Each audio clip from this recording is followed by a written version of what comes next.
бұрынғы аналарымыз мықты болған деп салған видеом астына мына бір комментарий жазып қойыпты. Сол аналарымыз қазір псих, ауру деп.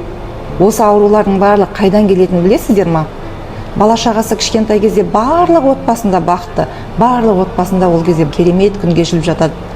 Бала шаға өскеннен кейін, әсіресе ұл бала өсіп үйленген кезде көп отбасында проблема пайда болып жатады.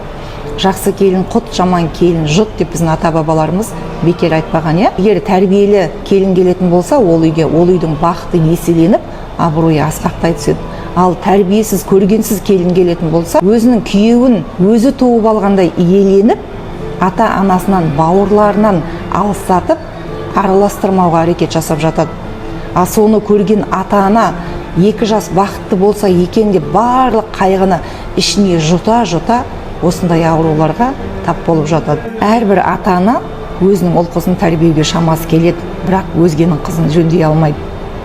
Ал келін мен де ертең қартаямын ғой деген оймен ата ененің ішіндегі қайғы қасіретті түсіне білу керек. Менікі заң, менікі ғана дұрыс деп кінәні өзгеден іздей беру, ол жетесіздің әрекеті.